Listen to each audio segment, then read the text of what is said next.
هټلر څوک و او 80 لکه یهودیان یې څنګه ووژل په دې ویډیو کې تاسې را سره کتلای شئ. السلام علیکم، زه یم منظور احمد پوپل. دا وخت تاسو ګورئ ورلډ هیسټري د نړۍ تاریخ.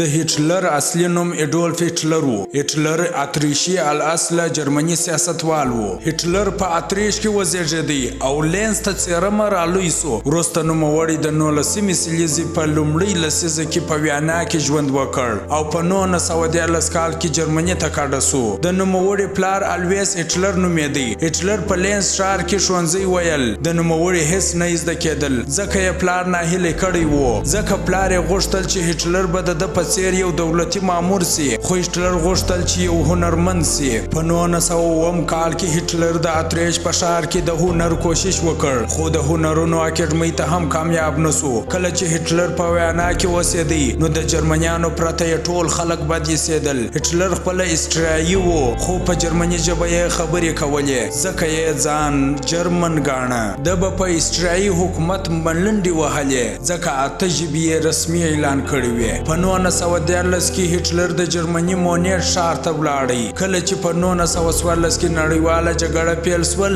نوموړي د جرمني په پوځ کې د خط او خبر رسونکي دنده پیل کړل. دا یو ډیر ګران او خطرناکه کار و چې د نظامي قوماندانۍ څخه به یې احوال د جګړې لومړۍ کرښې ته رسول. هټلر 5 کوچني او یو ډیر غټ میډال وګټي او یو کوچنی مشر وټاکل سو. نو دی په یوه روغتون کې و چې د جرمني تسلیمېدل یې واورېدل. ډېر خفه سو ځکه د وارسا تړون چې لومړۍ نړیواله جګړه یې پای ته رسولې وه، د جرمني ډېره سیمه یې ونیول او جرمنیان یې بې وسلې کړل او د جګړې ټول تاوان یې د جرمني پر غاړه کړ. د لومړۍ نړیوالې جګړې وروسته المان ډېر لوی قرض پر اوږو درلودی او په میلیونونو خلک یې بېکاره وه. په 1919 کې هټلر د نازي په نامه یو ګوند ته ننوتی او خپل لومړی پروګرام یې خپور کړ. په پروګرام کې نازیانو پر ارمان غږ کړی و چې د یو ملت په توګه سره متحد سي او یو قوي مرکزي حکومت رامنځته کړي او د وارسا تړون لغوه اعلان کړي. په 1921 کې هټلر د نازي ګوند مشر وټاکل سو او ډیر زیات خلک یې غړي سول. دا ګرد د هټلر د خبرو اغیز و چې په ویناو کې یې خاص مهارت درلودی. هغوی د دې دپاره رامنځته سول چې د هغو ډلو سره جګړه وکړي چې د نازي ګوند د لاریونونو او ویناو مخه نیسي. په 1923 کې هټلر د 2000 څخه زیات توپاني جنګیالي وروزل او غوښتل یې د مونیخ حکومت را نسکور کړي. د نوموړي دا کودتا ناکامه سول او نوموړی ونیول سو او د 5 کالو په بند محکوم سو او په زندان کې نوموړي یو کتاب هم ولیکي چې زما جګړه یې نوم و. د یوازې 9 میاشتې په زندان کې تیرې کړلې او خوشي سو او بیا د نازي ګوند په جوړولو بوخت سو. دی پوه سوی و چې د قدرت ترلاسه کولو دپاره د زور د لارې نه بلکې د قانوني لارې کار اخیستل پکار دی. په 1929 کې نازي یو کوچنی او بې خونده ګوند و. په همدې کال وال سټریټ نشتو او پخوانیو عقدو هټلر ته قدرت ورنصیب کړ. هټلر د یهودیانو او کمیونسټانو پر خلاف غږ پورته کړ او دواړه یې د المان لوی ستونزې وبللې. نوموړي ژمنه وکړل چې جرمني به د یهودیانو او کمیونسټانو خلاصوي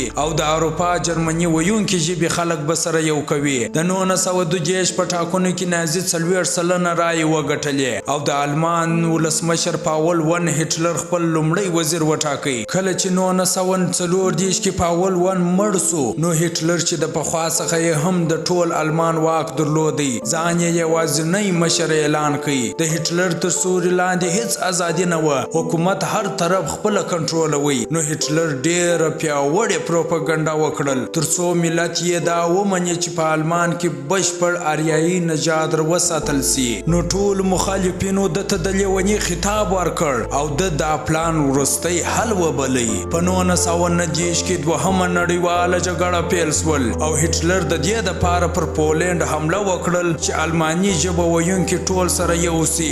نو پر دې مهال د وژنې کیمپونه په جرمني، پولینډ او روسیه کې جوړ سول او په دې جګړه کې 80 لکه یهودیان نازیان هټلر ووجل. ډیرو خلکو کوشش وکړ چې هټلر ترور کړي. تر ټولو ډراما لیکه هڅو وروسته ټوله ناکام سول او په یوه پیښه کې هټلر زخمی هم سو. د 1945 کال په جنوري کې د روسیې پوځونه آلمان ته ننوتل. د 1945 کال د اپریل په میاشت کې پر 10 تاریخه د شوروي پوځونه د هټلر د شخصي زیرمتون څخه یوازې 200 متره لرې وه چې اوازونه هم سره اورېدل کېدل او هټلر خپله ماته حتمي وګڼل. نو ټوله شتمني یې نازي ګوند ته تسلیم کړل او نوموړي دا هم واورېدل چې د شوروي پوځونه به یې په قفس کې بند کړي او د آلمان په کوڅو به یې وګرځوي. نو د دې شرم څخه د خلاصون په موخه نوموړي د خدای په امانۍ وروسته یو خونې ته ننوتی او سایاناید نومي زهر یې وخوړل او هټلر ځان په ګولۍ هم وویشتی. نو په دې خاطر د ځان وژنه وکړل. له مرګ څخه 2 ورځې مخکې یې له ایوا برون سره واده هم وکړ.